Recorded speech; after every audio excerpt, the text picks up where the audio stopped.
ನಮಸ್ಕಾರ ಎಲ್ರಿಗೂ. ಇದು ನನ್ನ ಫಸ್ಟ್ ವಾಯ್ಸ್ ಓವರ್ ವಿಡಿಯೋ ಆಗಿರುತ್ತೆ. ಐ ಹೋಪ್ ನನ್ನ ವಾಯ್ಸ್ ಅಷ್ಟೊಂದು ಕೆಟ್ಟದಾಗಿಲ್ಲ ಅಂತ ಅಂದ್ಕೊಳ್ತೀನಿ. ಪ್ಲೀಸ್ ಸಪೋರ್ಟ್ ಮಾಡಿ. ನಿಮ್ಮ ವಿಷಯಕ್ಕೆ ಬರೋಣ. ಇವತ್ತು ನಾನು ನಮ್ಮ ಅಜ್ಜಿ ಊರಿಗೆ ಹೋಗ್ತಾ ಇದ್ದೀನಿ ಆಫ್ಟರ್ ಸೋ ಮೆನಿ ಡೇಸ್. ಅಜ್ಜಿ ನೋಡೋಕೆ ಇವಾಗ ಸಿಗೋದಿಲ್ಲ, ಬಟ್ ಅಲ್ಲಿ ನೆನಪುಗಳು ಮಾತ್ರ ಕಣ್ಣಲ್ಲಿ ತುಂಬಿ ಬರುತ್ತೆ. ನಾವಂತೂ ಸಮ್ಮರ್ ಹಾಲಿಡೇಸ್ ಬಂದರೆ ಸಾಕು ಅಜ್ಜಿ ಮನೆ ಅಂತ ಹೋಗ್ತಾ ಇದ್ವಿ. ಯಾರೆಲ್ಲ ನಿಮ್ಮ ಹಾಲಿಡೇಸ್ನ ಅಜ್ಜಿ ಮನೇಲಿ ಕಳೆದಿದ್ದೀರಾ ಕಮೆಂಟ್ ಮಾಡಿ ತಿಳಿಸಿ. ಈ ಜನ್ರೇಷನಲ್ಲಿ ಅಜ್ಜಿ ಮನೆಗೆ ಸಮ್ಮರ್ ಹಾಲಿಡೇಸ್ಗೆ ಹೋಗೋದು ಕಡಿಮೆನೇ, ಬಟ್ ಯಾರೆಲ್ಲ ಅಜ್ಜಿ ಮನೆಗೆ ಕಳಿಸಿದ್ದೀರಾ ಅವರೆಲ್ಲ ಕಮೆಂಟ್ ಮಾಡಿ. ನಮ್ಮ ಅಜ್ಜಿ ಮನೆ ನೋಡೋದಕ್ಕೆ ಹಳೆಯ ಕಾಲದ ಥರ ಇದೆ, ಅದರ ಶೈಲಿನೂ ಕೂಡ ಹಾಗೇ ಇದೆ. ಒಳಗಡೆ ಕಂಬದ ಸಾಲು ಮನೆ, ಅಟ್ಟ, ಒಂಥರ ಡೂಪ್ಲೆಕ್ಸ್ ಮನೆ ಥರ ಇದೆ. ನನ್ನ ಮಗ ತುಂಬಾ ಎಂಜಾಯ್ ಮಾಡ್ತಿದ್ದ ಮುತ್ತಜ್ಜಿ ಮನೆಗೆ ಬಂದಿರೋದು. ಸೊ ಅವ್ರ ಮನೇಲಿ ಮೋಫಿ ಇದ್ದಾಳೆ. ಸೊ ಮೋಫಿ ಜೊತೆನೂ ಕೂಡ ತುಂಬಾ ಚೆನ್ನಾಗಿ ಆಟ ಆಡ್ತಿದ್ದ.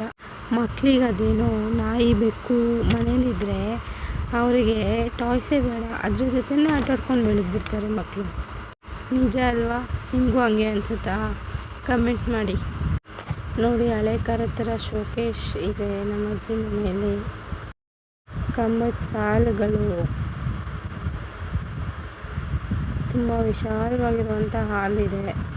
ಹಾಗೆ ಆಗಲೇ ಡೂಪ್ಲೆಕ್ಸ್ ಅಂತ ಹೇಳಿದ್ನಲ್ಲ, ಮೇಲ್ಗಡೆ ಅಟ್ಟಕ್ಕೆ ಹೋಗೋವಂಥದ್ದು. ಸೊ ಅದಕ್ಕೆ ಮೆಟ್ಲುಗಳು. ಸೊ ತುಂಬ ವಿಶಾಲವಾಗಿದೆ ಮನೆ.